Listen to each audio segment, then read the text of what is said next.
proud of myself, I'm tired of this town.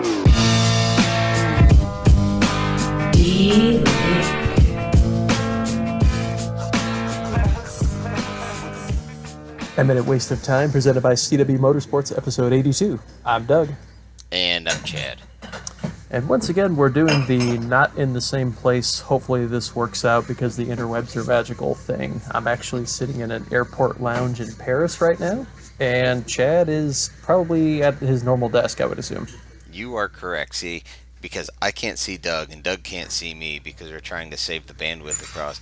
What I hear is only Doug, but it sounds like people are slamming dishes together over there, is what it sounds like to me. Yeah, there's a guy servicing carts kind of over here, and you'll get to see all the fantastic video, but I'm as out of the way in an airport lounge as you can be out of the way, I'll put it that way. So, there's been quite a bit of stuff that has happened since I've been gone. I'm looking at the list here, and you'll have to excuse, there may be some times where Chad drops out or I drop out because the Wi-Fi here is not really all that fantastic. So if there's pauses where we're going, hello, hello, that's what that's going to be. So, as we noted before, I am not back yet. I'm on my way back home, but we wanted to try and get a show recorded for you, and there's been a ton of stuff that's happened this weekend already. I believe today is actually the race out at Michael Plank's place, so that is the Rockville Rumble, I believe, the Extreme XC Round 2. So that should be an interesting race as well. MWXC, looks like there's some stuff that happened last weekend. Precision powder coats, gunning for Devon, all sorts of stuff. So we're just going to jump into it here, and let's see if Chad is still with me. No, Chad is not with me. Let me see if I can get him back, because that would be helpful. There you are. Hey, there we go. Hey. So what happens occasionally is, I just lose connection with Doug. So I'm sure he explained all that to you. I can't hear him when that happens. Yes. And hopefully you're quiet as a church mouse, because I was babbling. I was perfectly quiet, so I was just waiting on Doug. So MWXC last weekend, let's go ahead and just jump into that. Looks like David Sauter took first place overall in the pros. Jason Bannon edged out Barry Miller in the single seat. Logan Flanagan in the heavies, and Kenny Harden took it in the lights there with one lap. Wow, all the lights only ran one lap? Yeah, so there was a quote-unquote pro hill, which is pretty normal of MWXC. There's actually several what could be called pro hills. And if you guys have been to Chimney Ridge before, the pro hill was really the same pro hill that everybody had run before. The issue became there was no bypass for that. Oh. So as soon as the heavies and the pros went up it, the lights made it up once. But after that, it was muddy at the bottom. It wasn't super muddy, but I mean it was slick. It made the tires slick. So what would happen is they made it up and they started kind of rutting it. It didn't rut bad because there was some roots in there, so the rut didn't get deep to the point that the lights couldn't make it up. But it definitely did affect them. So yeah, they only got to turn one lap, and that was kind of how that happened. I think a lot of them just pulled off at that point after they turned their one lap and didn't bother getting stuck out there. So David Sauter did really well. He got out there, he stayed consistent. He actually wasn't he was turning fast laps, don't get me wrong, but he wasn't setting the fastest laps, I don't believe. He just stayed consistent through the whole race, so it kind of goes back to the Steve Mueller type of race where you get out there and you may not be the fastest, but your consistency ends up paying off. Austin Raynard went out there and he did well. He performed well. Devin Smith broke a belt. Took him out of the race. Did he break the belt? The third lap, I think it was. Yeah, he finished three, so it looks like during his fourth lap. Like that. And so he hoofed it back to the trailer, picked up the spare belt. He changed it out there, and then he just turned one more lap, and that ended his race. and Steve Mueller rode along with Devin. So we got Steven and X3 again. So we can do the hashtag Steven and X3 since Steve always likes to do Devin and Razor. Um, Perfect. just kind of mess with him. The thing that actually got really interesting was Keith from Precision Powder Coat put $100 up and had MWXC announce it that whoever in a single seat could beat Devin Smith got $100. So he put a bounty on Devin's head. Nice. Yep. How'd that work out? Well, Barry Miller and Jason Bannon both beat him, and that Keith Kelly, he was actually in an 800. Excuse me. He was in an 800, but they all three beat him, so they all three split the $100. So Nice. So Keith Yep, Kelly he was in was- one of the old aces. what's that? No, what he was in was he was in a Razor 800. He was going to race lights, but he didn't put a harness in the passenger seat. He just had the factory seat belt. So Okay. when we were Single teching, driver. we just bumped him and said, okay, here's your options. Either you don't race or or we can kick you to the single driver class. It costs you a little more to register and to enter, but you get to race. Your call, but we can't let you go out with just a normal seatbelt Sure. for your passenger. So Okay. Nope, that makes sense. Well, and it's kind of bad luck for Devin because he broke the belt. He finished 3 laps. Looks like he broke it out on his 4th. So yeah, I don't know. I don't know that really counts. But you know what? They beat him. Technically, it was the if you want to get technical about it, they did win. So yep. I like that. The ground was good. Everyone was worried about it being muddy and everything else from the weather. I mean, we had rain a few days before, but around my place and around there, we just really didn't get any rain. We got like a half inch of rain when everybody else got an inch and a half or 2 inches of rain. So it just didn't affect us really. Now there was a couple muddy spots, but it wasn't anything like a lot of the other places that are out there. Now, I'd seen the hole shot for single driver was just about as close as it possibly could be, depending on where you're calling the hole shot, at the post or after the first turn, who got it. But Jason Bannon came away with the hole shot too there, if I remember right. But it was a hair's breadth between them. Yeah, it kind of depends if you called the whole shot line, even with the banner and which direction it was running. Then Barry Miller still had it when they crossed that. And it was so close by the time you rotated around and made it 90 degrees of that to be perpendicular with the track, the straightaway, then Jason Bannon had it. So it was great to watch. I was standing right there on the corner. If you guys check out our video of like the whole race day, either the podcast style or the vlog style one I did, or the actual race video that we normally end up doing, you can see we slow it way down, and you can see that they are just right there together sliding through that corner. So it was fun to watch. Some good racing. I'm looking at Tyler Brittingham here. Got a DNF. What happened there? I didn't hear about that. Typical Tyler. He broke first lap. I felt bad for him, but it wasn't Stuff anything he happens. did. I think what did he say? A tie rod or some sort. One of the joints let loose, and then it took out his wheel bearing, and it just cascaded from there. He didn't hit anything, nothing like that. It just parts failure. So It happens. yeah. Stuff. But then he came out and he hung out with me at they had a nice little jump there that you guys probably have seen several pictures and stuff like that from, and some video. And yeah, he hung out there with me, and he took some video, and we talked while I was videoing and taking pictures. So it was nice to get to catch up with him a little bit. Yeah, absolutely.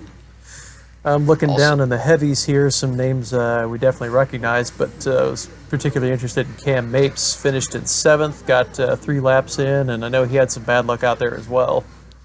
Yeah, he broke a belt also. The combination of the mud in the low spots and the high speed, it was kind of hard on belts because there's quite Yeah, a bit of I high can see speed that. running on that track.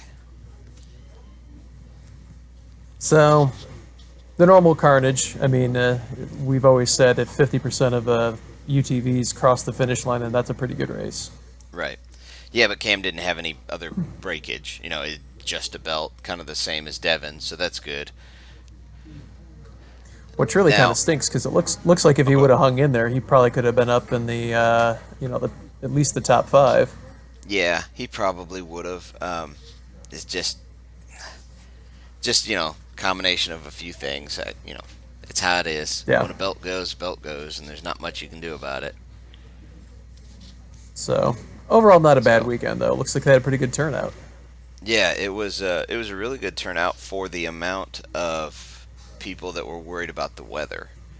But I think a lot of that's attributed to, you had people questioning how the weather was going to be, and then Andy Bridgewater put a post out showing that the ground was good, and I went out there the night before to help Sam get set up, and I did a post from there showing that the ground was good. So I think that kind of put a lot of people's questions and fears to rest on that a little bit.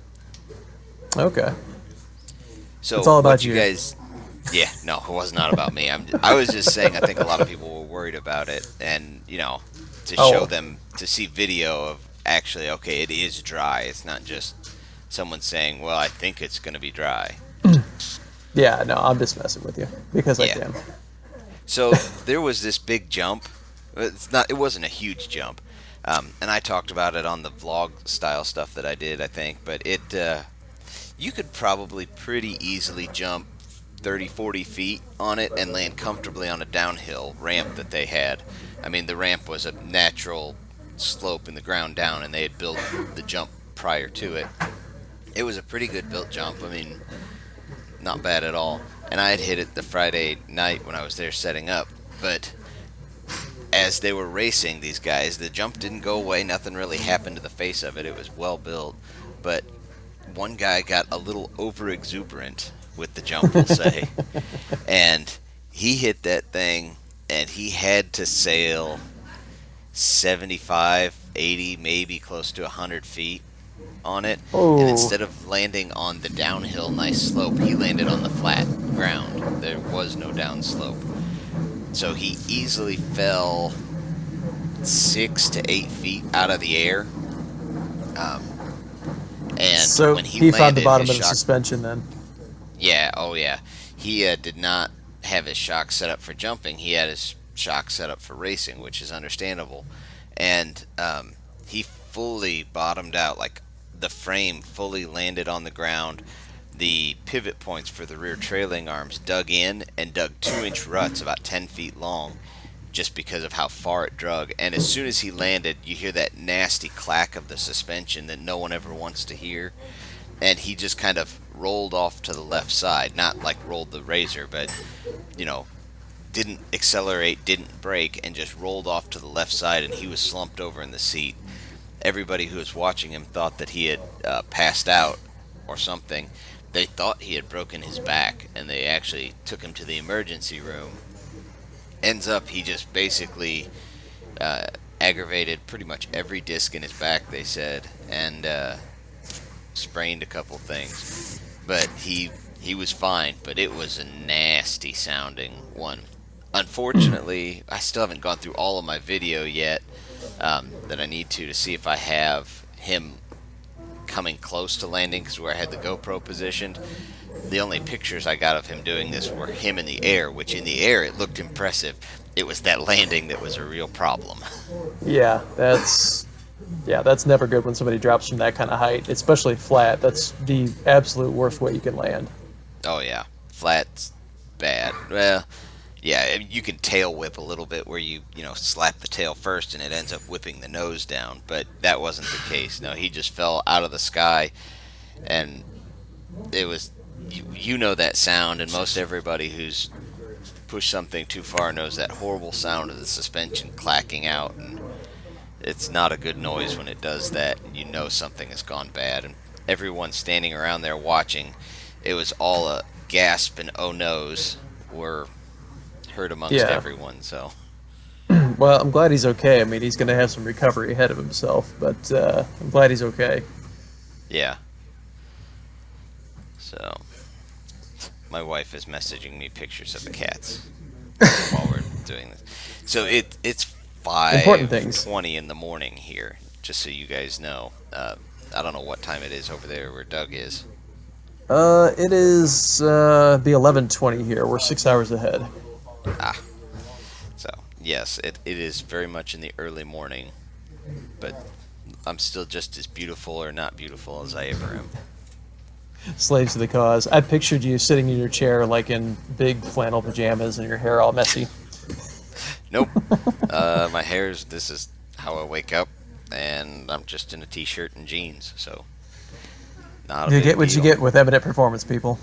This Yep. is what you get. So Extreme is this weekend. The race series Extreme. I touched And- on that a little bit earlier, and this is Mike Plank's race out there at his place. So this is Yep. round 2, Rockville Rumble is what they're calling it.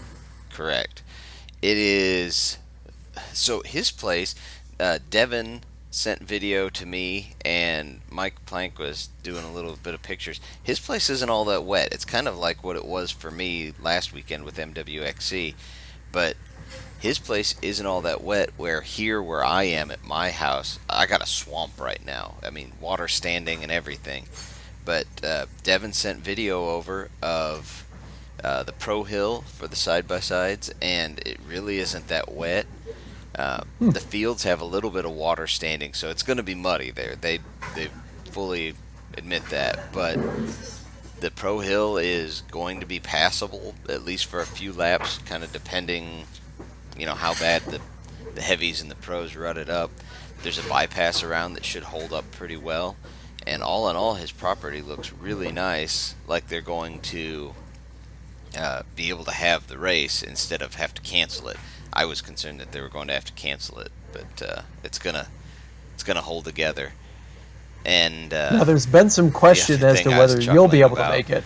the racers for Union 278 racers, we'll leave it at that. They have secured VIP gravel parking for all of their camping and driving needs. So they will be out there, Union 278, making your presence known. Perfect. In the gravel reserved VIP parking is what they're calling it. So it should be a good race. I might try and make it out there, but I don't think I'll be able to at all. Just too much going on today in normal life with kids, family, anniversaries, stuff like that. So Yeah, you might want to take your wife out. Yeah, that'll be good. I would have liked to have made it out there, but I don't think that's gonna happen. Well, we'll allow it this one time since it's your anniversary.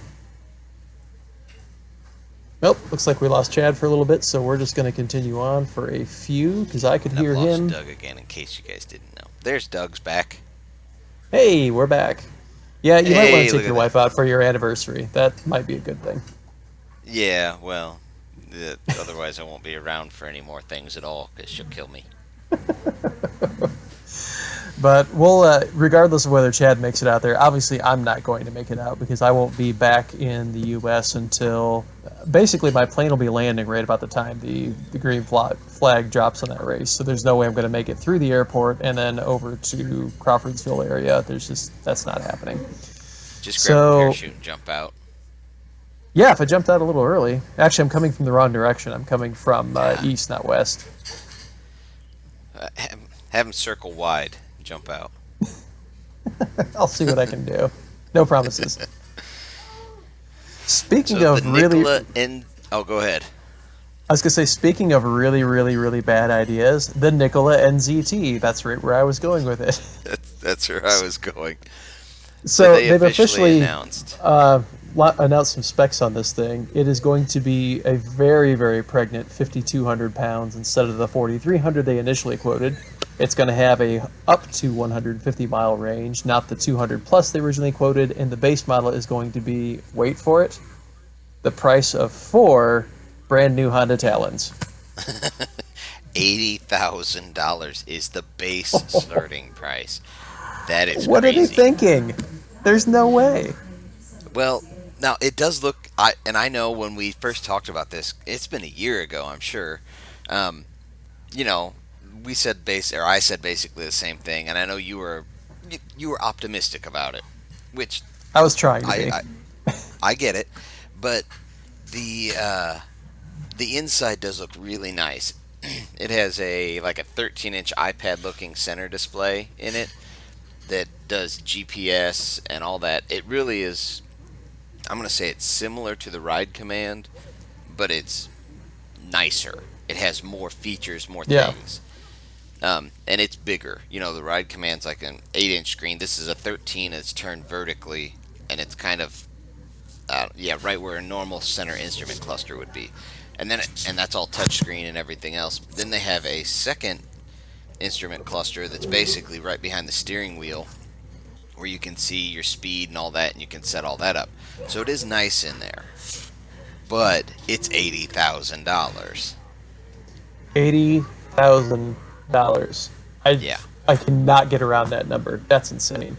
I can't either. Now, that's just the base model. So they offer a model with a fully enclosed glass cab that has glass top doors and everything else, full heat and air conditioning, and like power windows and everything. They did not list the price for that. I would bet that is up in the $100,000 range. Would be my guess. Well, what I'm guessing with heat and air conditioning, that's really going to eat into your range as well, especially the heat. That's just going to make a mess out of that. Yeah, I can't. The only way I could think that they wouldn't eat the power up is if they somehow took the heat from the motors and used that in some form or fashion. But Yeah. really, I think what happened is they set higher goals than they could achieve with current technology, and good on them for trying. I mean, but so let's forget the price tag for a brief moment. 5,200 pounds. That is heavier than a truck, like a normal 1500 or 1500 series truck. That's heavy. We're right in that range. I've actually pulled up the specs for a 2019 F-150 Super Crew Yep. with, let's see, a 4x4, 5.5-foot bed. So that's kind of the standard model, because 90% of them have the 5.5-foot bed, 4x4. Yep. The curb weight is 5271. So it is the same. Okay. It's the same. Yeah. So you are driving a full-size truck out there without as wide, and it's not as big, obviously. You only have 150-mile range. Now, that's saying up to 150-mile range. That's gonna be an issue, because I think in a lot of situations you're probably gonna be closer to 100 miles that you would actually want to drive before charging it.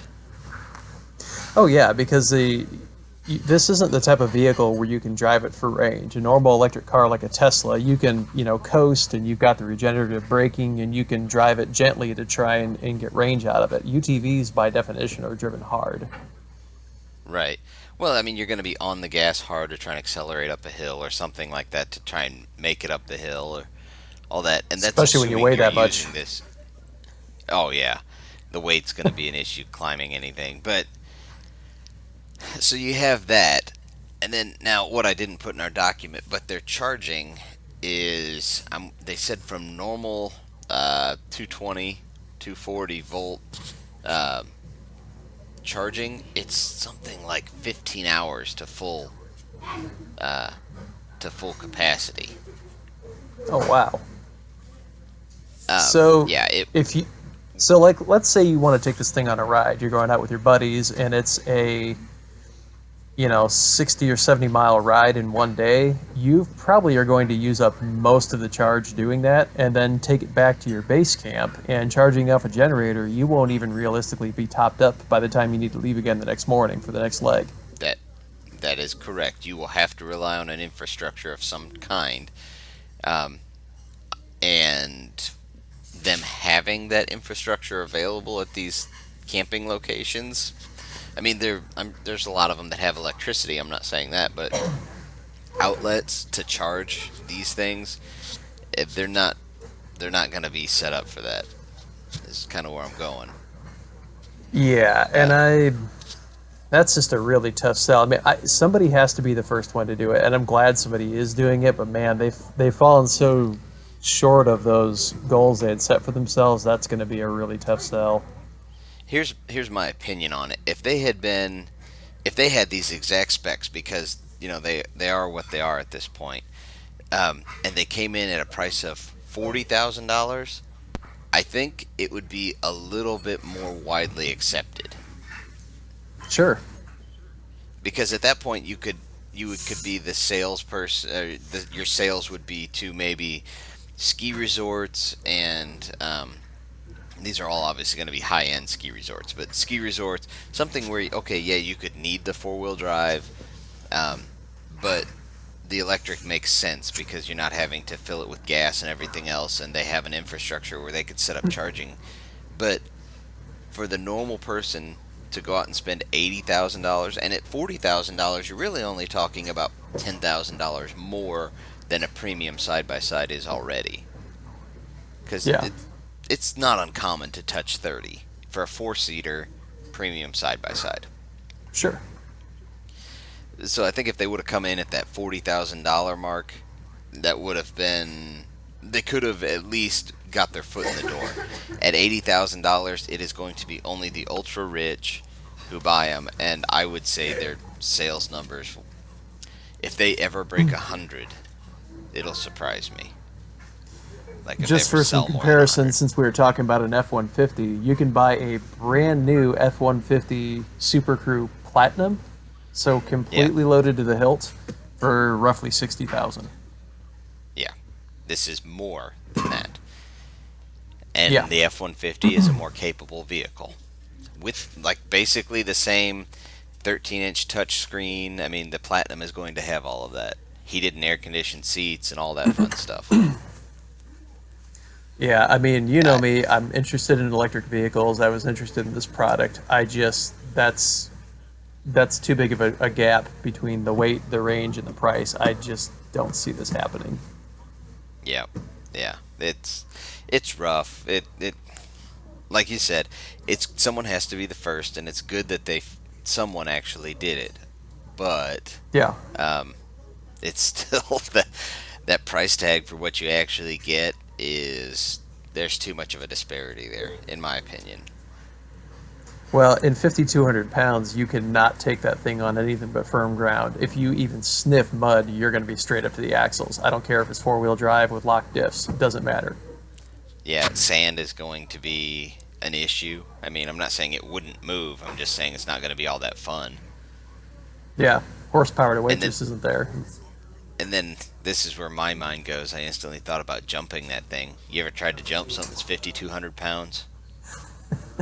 I've seen rednecks with paychecks where they jumped a raptor. It'd be about like that, yeah. All the airbags below. That's just, unfortunately, it'd be a lot like what happened at the MWXC race. Yeah, it would be a lot like that, except you just jumped $80,000 through the air and you destroyed it. Not to mention, lithium-ion batteries, as we all know, are not real friendly to the whole puncture/rough handling thing, and so I'm sure they have tested this, but you know how testing goes. You can't duplicate every real-world situation, and I'm wondering if somebody jumps this thing and lands wrong and cracks the battery box, if you're going to have a, hate to use the fire word in the UTV world, but you just start to wonder, is that something that could happen? Yeah. I think it could be a possibility, and I'm not downing the company. I'm not downing Nikola, saying that they built a bad product or anything else, but it's a new product, and we all know that nobody really wants to jump on, even if it's Polaris or Can-Am or whoever. Nobody really wants the first year anything. They want it because it's new and nice, but they don't want it because they know that there's normally bugs associated with it. So, what do you do with that? Case in point, different product, but have you seen that new Samsung Galaxy Fold, the one that it's got a full screen, it folds in half? Yeah, I've just on my peripheral of things that I look at, I have seen it. I have not investigated it any, but is there a problem with it? It's not been officially launched yet. It comes out on the 26th of April, but the several reviewers, like Engadget and places like that, have gotten their hands on them. and pretty much all of them have broken within a day or two. Oh no. Like a couple of them, I guess there's a piece of plastic across it that looks like one of those removable screen protectors like you see in shipping. Yeah. Well, it turns out that is an integral part of the screen, and if you remove it, you destroy it. So a few of them were inadvertently destroyed because Samsung should have put a sticker on there that said, you need to leave this on. But several other ones just developed breakages along the spine where it folds. One reviewer, it developed this weird little bump, and when he closed it, it shattered the screen. Like you can see lines in it now, and there have been multiple documented problems after 1 to 2 days, and these are reviewers who are being careful with these things. Yeah, that's not good. I mean, it's a nice concept, but a folding screen is something that I think it's difficult to do. And this is a $2,000 cell phone. Yeah, not for me. So it's kind of like the Nikola. Do you really want to pay $80K to be first in line? I would. Yeah. No, it's not for me. I don't think it would be for most of our audience, for the racers, for sure. I don't think it would be for most of the just general riders out there either. I think the problem with it, the price tag is the first problem. The second is the performance of it at that point. Now they're saying you can get still up to the 590 horsepower, but that's up to, so that's not the base model, and I don't know what the base model comes with. It's still going to be more horsepower than like an X3 or a XP Turbo puts out, but how much more? I mean, so say it's 300 horse or whatever it is. It's 300 horse that has to move 5,200 pounds, not 168 horse that has to move, 1,600. 12 or 14 or 1,500 pounds, whatever it is. The weight difference is just crazy. Yeah, and you know they make a big deal about you get the torque from 0 RPM. Well, you're gonna need it. I mean, and it may honestly, it might beat a Razor Turbo off the line for 100 feet or so, but after that, it's game over. As soon as the turbo spools up in a Razor, there's just not going to be any competition between these two. There's just too much mass, too much weight there. So I'm really curious to see how they market it. I can see this as being kind of like you said, a device for rich people. Maybe they just want something that's off-road capable to get them down to their, private pond or private lake where they have their boat docked or something like that. Or maybe they're using it as kind of a ranch hand type of tool. Like we're gonna, just take people out to see the ranch type of thing. But you could get some light work done with it. But again, I really have a trouble believing that's going to be a viable vehicle for most people. Yeah, I agree. So Doug and I got disconnected there, but that happens. So and we're back. Whatever. So the Michigan Spring opening ride for Harrison, what was previously known as the Harrison Power Sports ride, by us anyway. Yeah. It got officially canceled this last week, so. I'm really officially sorry to hear that because they have an amazing trail system up there, and being in May instead of March, the weather in theory was going to be fantastic. So I'm kind of sorry to hear that. Yeah, it ended up coming down to they couldn't get the parking situation sorted out, and they in previous years they had allowed a local business there had allowed them to park the trucks and trailers to unload everything on their property. Well, that was not an option this year, so it just had to be called. They couldn't logistically figure out how to sort it all out. So.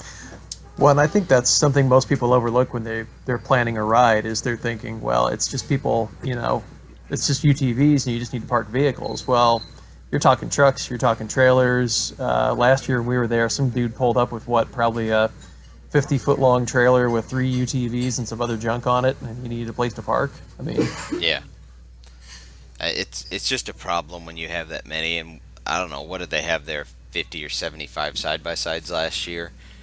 Yeah, I mean, quite you a few. start thinking about it. If my truck and trailer and I, it's only a 16-foot trailer, and my truck, basically I need You need 50 40 feet foot of, or a little better yeah, to put minimum that of thing 40 in. foot. And I have to be able to unload and load my razor from there, so I need room behind me. But Yeah. you multiply that by 50 or 75 side by sides, that gets to be a lot of room that you need all of a sudden. Yep. And Yeah. that's why at the If you don't have a races, a place to lot of the time stage they'll and set up and yeah. Sorry, go ahead. that's why at the races they have all this land and it's just open ground because they just need room to pull trucks and trailers in. Yep. So, Well, that's an unfortunate thing, but there's going to be plenty of other opportunities to go riding this year, and as people pass stuff our way, we'll definitely pass it on to you as well. yep. So while we're on the topic, real quick, and then we'll get to trivia because I know we're getting there. But in Oakland County, Michigan, which is actually just northwest of Detroit, they're opening another ORV park, which is good. Really? Expansion of any kind of ORV riding areas is good because we all hear about them parks being taken away and going away, but we're trying to bring you guys the good news too when they're opening up new parks. Yes. So it's not a big one. It's 250 acres. It's what the state DNR bought, and well, the land is bigger than that, but the current riding space is about 250 acres. I think they're going to try and open it beginning of the 2020 riding season for Michigan. Kind of think similar to like for us here in Indiana, what the Badlands are, or something like that. It's really sandy looking, but it's not like the dunes like Silver Lake is up there. Okay. But so it's got some obstacles and some hills and creeks and little lakes and stuff on it. But they're looking at starting with the 250 acres and having a decent area. Then they're wanting to expand it. There is going to be a price charge to ride there, not counting the ORV tags you have to have, but it's not much. It's like I think they said they're shooting for the $10 to $15 per vehicle to ride there for a day. Very reasonable. Yeah, it's not bad at all. It's just good to see new parks opening up and not having just going away. There's some new places, and Michigan's doing things right. Like we've said, we like their trail system and everything else. But they're still actively looking to open up parks, and they're actively looking to give people a place to go. So. Well, and it's only 250 acres now, but if it gets a foothold and becomes popular and people are really people are really using it and they start to exceed their capacity rapidly, that may be a foothold where there's area and availability to expand out later. This may be kind of a test phase to gauge the interest, and Michigan's usually been pretty good about if things get busy, things get full, they will try and find a way to expand. So. Yep, very true. It's just like I said, it's good to see that they're actively looking at how to bring in new people, new customers, new tourists into their area, and they're doing the right things. It'll help Absolutely. local businesses. It'll help all kinds of stuff around there too. Well, I do believe you're right. We might be a little bit early, but we got to start wrapping this up because I got a plane to catch. So. Yep. All right. Are you ready for your trivia, sir? I hope so. Okay. Question number 1. What was the deadliest job during World War II?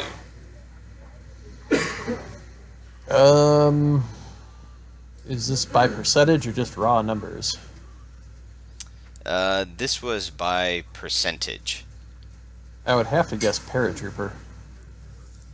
Nope, it was actually working on a German submarine. Oh, yeah. Yeah, I could see that. There's not a lot that made it So- through unscathed. Yeah. So question number 2 actually goes right along with that. What was the survival rate of working on a German submarine? And this is the survival rate. So what percentage, it is a percentage, what percentage of people lived working on a German submarine? 27%. You were really close, 30%. Wow, that is That is depressingly not a bad. good survival rate. No. Can you imagine? That is then- like Yeah, sign up for the. Well, I don't know how the German military worked, but I'm guessing it wasn't quite like ours, where you somewhat got a choice what you were going to do. Like paratroopers pretty much volunteered for it.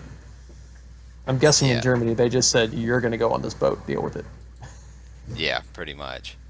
Oh, Yeah, that's actually probably the one thing in this world that's a worse survival rate than UTV racing.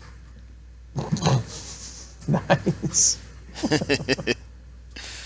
Okay, question number 3. On average, how many newborn babies are given to the wrong parents daily worldwide? Um, And this is a number, obviously, not a percentage of a number. uh, 1,500. Only 12. Oh, okay. I guess I figured there's a lot more mix-ups than there are. Yeah, but I think with modern technology and how they put a little bracelet on the baby and on the parents and everything else, I think it probably used to be worse. Let's put it that way. Yeah, it probably used to be a lot worse. Well, and they do that in the Yeah. U.S. too. I don't know about. Well, I guess in smaller communities that the technology's not there and everything's more close knit, you probably know the person who's having the baby anyways. You're not dealing with thousands. You're only dealing with a couple. So yeah, 12. Right. It sounds 12, better than yep. 1,500. Yeah, it is better. All right, question number 4. What percentage of recorded serial killers from the 20th century came from the U.S.? Um, I'm gonna shoot low because I'm hoping I'm right. 20. No, we'll go 33%. No, it's 76%. Aw, dang it. Apparently, we're good at producing something. Serial Well, killers. it's that American mentality. If you're gonna do it right, Right. Yeah. or something. Go all the way, I guess. There's, there's not a lot of good ways to say that, is there? No, there's just no win there. All right. Question number 5. In which hemisphere can penguins be found? Penguins, southern. You are correct. It is southern hemisphere only. No northern hemisphere penguins at all. Yes. Which I don't know the why. It's the ever popular question about how many penguins do polar bears eat every year? Yeah. 0. None. Nuns, because they don't live in the same spaces. Yeah. I'm not really sure why either. I mean, they can only survive in that cold climate, and they don't really have a way to get to the northern one. I'm sure they could survive in the north, but there's probably other factors there too. So we need to import penguins to the north. Make the polar bears happy. Yes. Meals on wheels for polar bears. All right. Question number 6. What was the first NASA program to land an object on Mars that sent information back to the Earth? Shoot, it wasn't Voyager because that just orbited.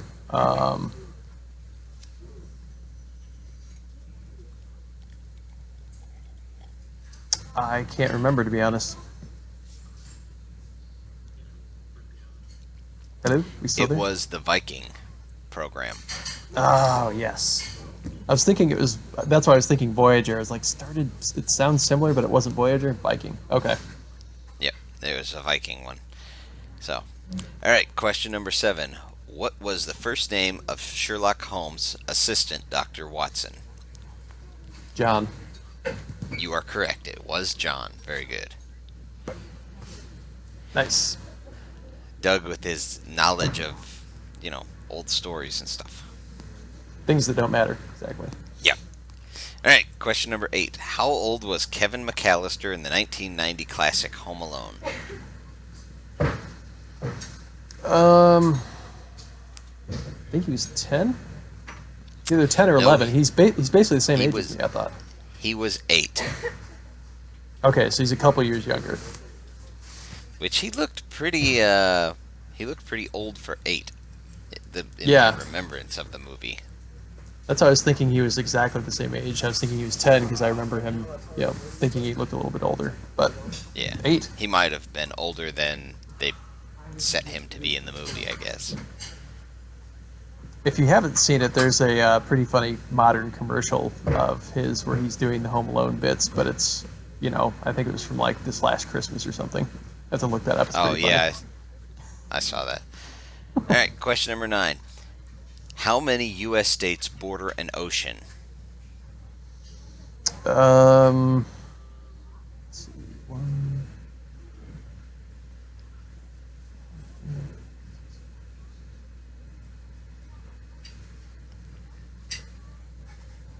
I'm going to go 12. I don't think that's right, but it's going to be in the ballpark, I think.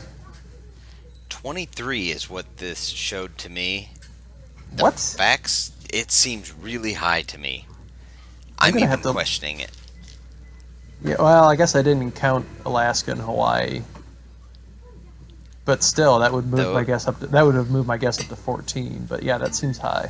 Maybe they're counting U.S. territories as well. I don't know.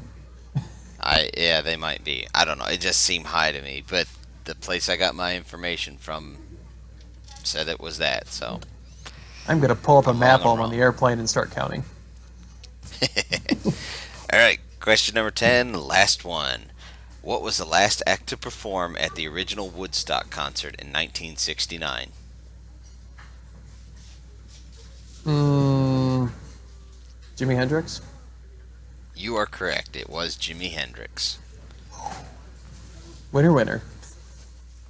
What a heck of a way to finish that show. I mean, because he still to this day is one of my favorite artists just because he basically turned the guitar inside out. He made the guitar make sounds that nobody had conceived of before. So, yeah, it was neat. That was if you guys are music fans at all, go watch that performance. They have it on video, and it is quite good.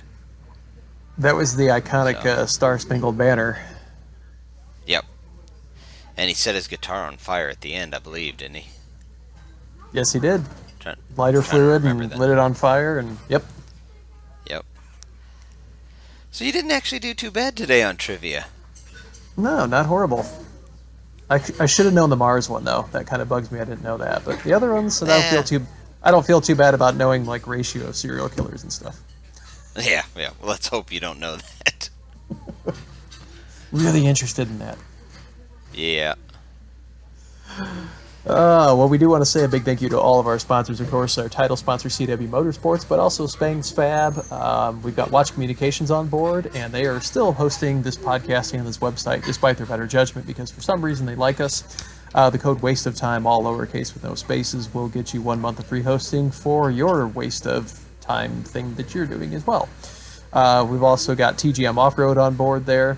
You can find us on the web at eminentperformance.com, on Facebook /Eminent Racing, on Instagram at Eminent Racing, and you can find the video version on YouTube and the audio version of this show on Google Play, iTunes, Stitcher, and iHeartRadio. Yep, that pretty well covers it all. If you guys want to see more of this format of show or the vlog style stuff that we do, or any of the what I'll term as the music video looking videos that we do of the races, go ahead and right down below there's a subscribe button. Go ahead and click that, and there's also a bell that will notify you every time we post new content to the YouTube section of this. So there you go. I was waiting for you to do your bit and you didn't fail me. Look at that. Jumped right in right when I was supposed to. All right, and no matter if you were switched at birth with somebody else's parents, thanks for riding along. Thanks, guys.